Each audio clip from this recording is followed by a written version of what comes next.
नमस्कार दोस्तों। आज मैं आपसे बात करने आया हूँ कि अपना जो गुस्सा और चिंता गुस्सा और चिंता के बारे में आपसे बात करूँगा कि आदमी का गुस्सा कैसे आदमी को खा जाता है, आदमी की तबीयत को निगेटिवली अफेक्ट करता है और चिंता भी उसको कैसे खोखला बना देती है। तो गुस्सा क्या है? हर हर किसी को गुस्सा अलग अलग रीज़न के लिए आता रहता है। किसी को कोई झूठ बोलता है तो गुस्सा आता है, किसी को कोई सच बोलता है तो गुस्सा आता है, कोई किसी की मदद करता है किसी को गुस्सा आता है, कोई किसी की मदद नहीं करता है तो गुस्सा आता है, कोई चोरी करता है किसी को गुस्सा आता है। तो हर आदमी के अलग अलग रीज़न होते हैं गुस्सा करने के, राइट। कोई किसी की बात नहीं माने तो गुस्सा आता है। आपको घर में अपने गुस्सा आता रहता है, किसी को बीवी को बच्चे पे आता है, बच्चे को बाप पे आता है, माँ को अपनी सास पे आता है, सास पे ससुर पे आता है। अलग अलग अलग लोगों की अलग अलग गुस्सा करने की प्रक्रिया होती है। लेकिन गुस्सा क्या क्यों होता है आदमी को, राइट, ये तो हमने देख लिया। लेकिन अभी गुस्से को कैसे कंट्रोल करें? तो पहले तो गुस्से से आपका क्या नुकसान होता है ये जान लीजिए। गुस्से से आपका बीपी बढ़ जाता है, आपको स्ट्रेस आ जाता है, ओवरऑल आपकी जो तबीयत है वो निगेटिवली इफेक्ट हो जाती है। तो इसलिए गुस्से को कंट्रोल करना है तो आपको अपने इमोशंस को कंट्रोल करना पड़ेगा।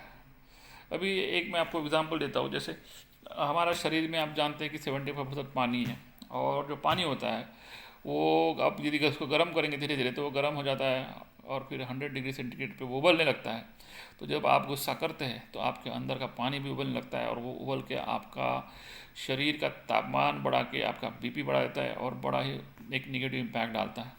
तो इसलिए आपको गुस्से पे कंट्रोल करना पड़ेगा। लाइफ में बहुत सारी चीज़ें होती है जिसको हम लोग कंट्रोल नहीं कर सकते हैं, राइट। तो उनको लेट गो करना चाहिए। और यदि आपको गुस्सा आ रहा है घर में तो गुस्सा आपको कंट्रोल करना चाहिए। बाहर आप कैसे करते हो वो डिपेंड है सिचुएशन और क्या है। लेकिन घर में एटलीस्ट आप जब गुस्सा आता है फैमिली पर्सन से तो वो उस मोमेंट को आप शायद छोड़ के बाहर निकल जाइए या 10 मिनट के बाद बात कीजिए। तो उस तरह से आप अपने गुस्से को कंट्रोल करके यदि आप सही है तो वो आप आपका पॉइंट सामने वाले को समझा सकते हैं, या यदि आप गलत सामने वाला गलत है तो उसको अपना पॉइंट अभी समझ में आएगा तो अपने आप को गुस्से वाली सिचुएशन कंट्रोल हो सकती है। दूसरा इंपॉर्टेंट विषय है दोस्तों चिंता। चिंता होती है जो आदमी को खाई जाती है अंदर से। आदमी अपने पास में कुछ ऐसे मिस्टेक्स करता रहता है और जिसकी वजह से उसको चिंता रहती है, या फ्यूचर के बारे में कभी कभी आदमी की चिंता रहती है, अपने बच्चों के बारे में चिंता रहती है, अपने पेरेंट्स के बारे में चिंता रहती है। डिफरेंट हर आदमी की चिंताएं होती है। किसी को अपने धंधे की चिंता रहती है, और किसी के पास धन नहीं है तो उसको धन पाने की चिंता रहती है, जिसके पास धन है उसको धन रखने की चिंता रहती है, और जो धन नहीं मिला पा रहा वो अपने धन को कैसे मिलाए उसकी चिंता रहती है।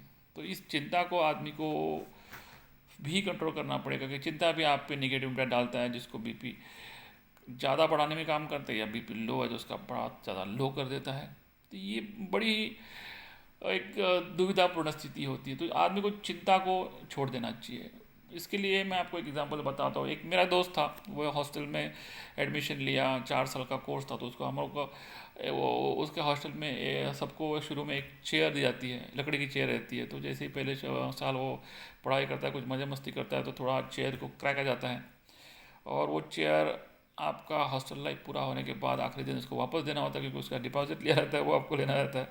तो ये बंदे का चेयर में क्रैक हो गया तो उसको हमेशा टेंशन रहता है कि यार आखिरी दिन में जब चेयर वापस करूँगा तो तब तक टिकेगा कि नहीं, कि टूट जाएगी, और टूट जाएगी तो यदि वार्डन ने देखी तो मेरा डिपॉजिट नहीं दे देगा।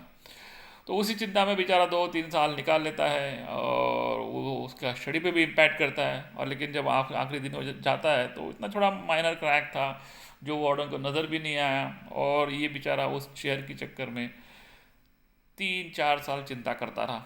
तो चिंता आदमी को किस चीज़ की करनी चाहिए वो खुद आपको समझना चाहिए। आपका प्रॉब्लम कितना बड़ा है, उसका क्या सोल्यूशन है, वो निकाल के आप उस चिंता को कंट्रोल कर सकते हो। और कभी कभी आपके जो अच्छे दोस्त हैं उनसे बात कीजिए, उनसे सलाह लीजिए, उनसे शेयर कीजिए, तो वो भी आपकी चिंता कंट्रोल हो सकती है।